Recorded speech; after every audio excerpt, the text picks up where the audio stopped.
ครับเป็นการไลฟ์สดน้องมิโอมาดูการแข่งรถที่บางแสนครับบรรยากาศยอดเลยนี่ดูสาวๆพิตตี้สวยๆอย่างนั้นเลยครับ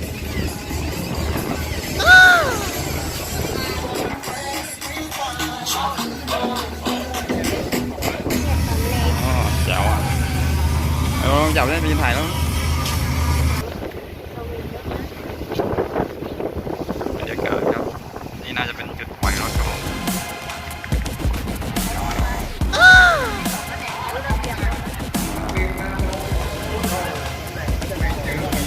ให้เข้าไปในได้ถ่ายรูปเฉพาะเจ้าหน้าที่นะครับเราไม่ใช่เจ้าหน้าที่เข้าไม่ได้ครับผม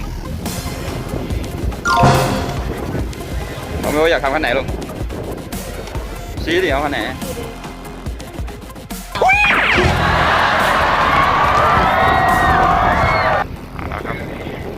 มีแต่คันแรงๆสวยๆทั้งนั้นครับ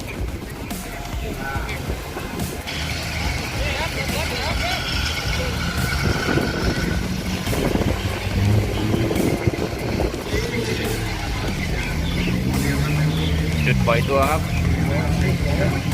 หลายคันมีแต่สวยครับโอ้คันนี้แจ๋วมากเลยสีทองนี่ครับอ๋อบรรยากาศ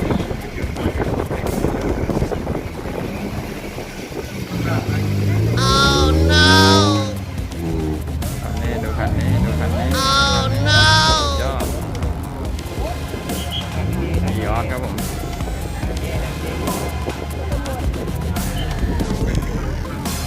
น้องอยากทำคันไหนลูกคันไหนสวยสุดคันไหน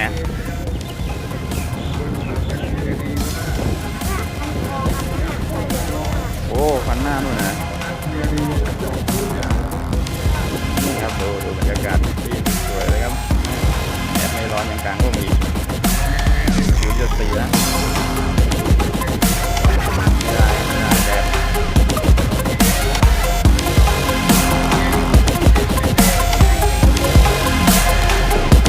เราไปดูพิตตี้คนไหนลูกฮะ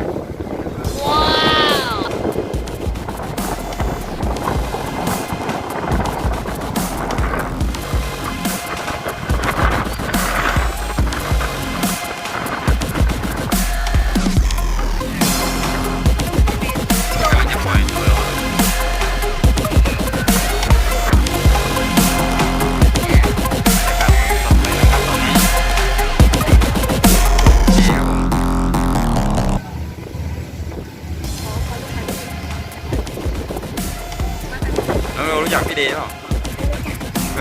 ป้าก็ไม่รู้จัก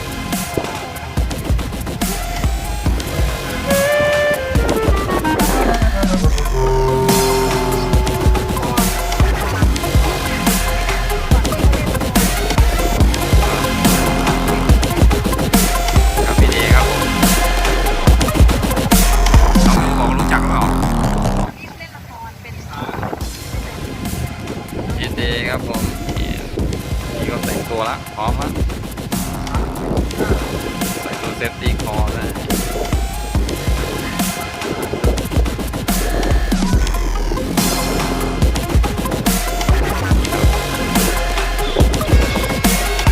รถจริงรถหล่อเลยนะรถจริงพี่เด้งนะพี่เด้ใส่หมวกกันน็อกแล้วครับพร้อมที่จะลงขับแล้ว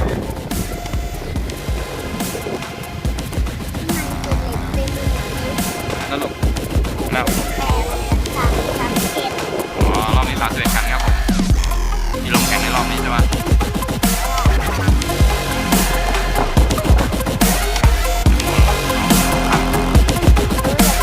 รอบนี้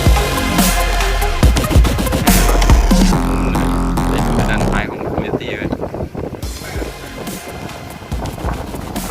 31คันกับรอบนี้ครับผมบรรยากาศไปน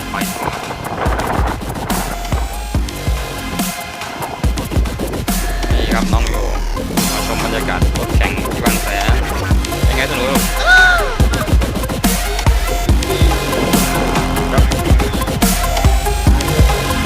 เก็บป้ายแล้วครับผมพร้อมที่จะปล่อยแล้ว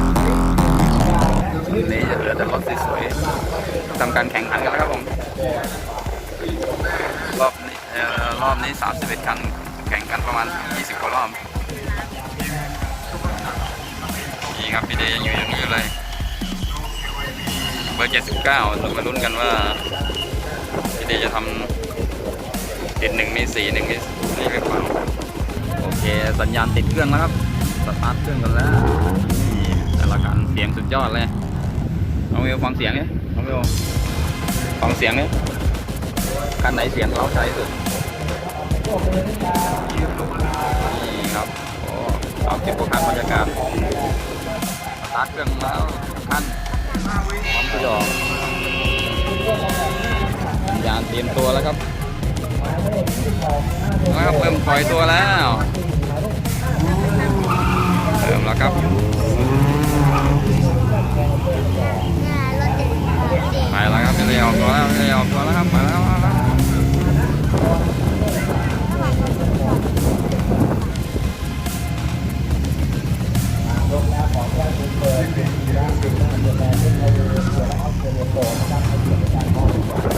ปล่อยตัวแล้วครับปล่อยตัวกันแล้วโอ้ดูคันนี้สุดยอดลายสุดยอด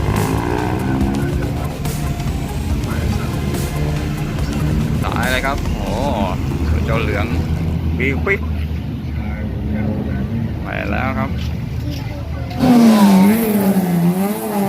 ยอดมาจะเข้าทีละ2 คันนะครับยอด